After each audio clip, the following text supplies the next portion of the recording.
之前影片已经讲解，非金属元素之间的连接会形成共价键，可借助共用一对或多对的最外层电子，导致各原子都有完整的外壳层，形成含有一种或多种原子的分子，例如氟化氢。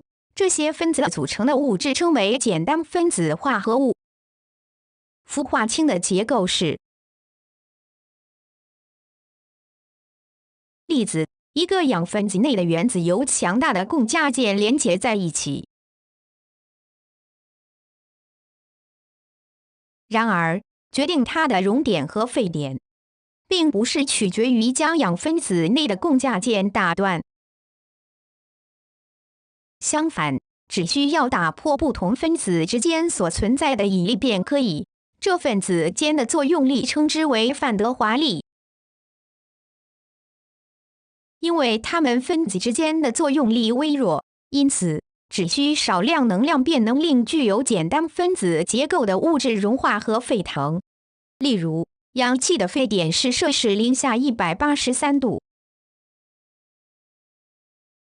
虽然这些分子之间的作用力是相对微弱，但物质的熔点或沸点会因共价分子的体积增大时，分子之间的作用力也会增加。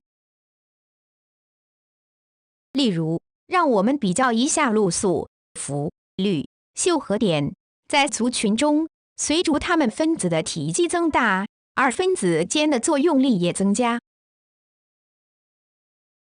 因此，它们分子之间会有较大的作用力，这意味着需要更多的能量才能将它们分离。因此，熔点和沸点是会随着体积增大而增加。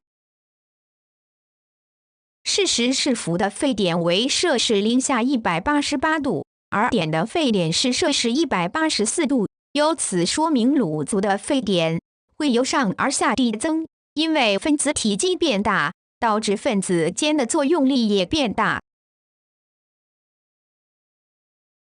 总结：简单分子物质的物理性质，大部分物质不溶于水，但可溶于非水溶剂，例如碘烷或乙醚。例如，碘溶于硼烷时会变成彩色。它们的导电性，简单的分子物质不会导电，因为没有流动电子，即分子本身不带电荷。但是，一些简单分子物质会与水发生反应，便能够导电，例如氯化氢。在水溶液中，氯化氢会电离产生氢正离子和铝负离子，这些移动离子负责传导电流。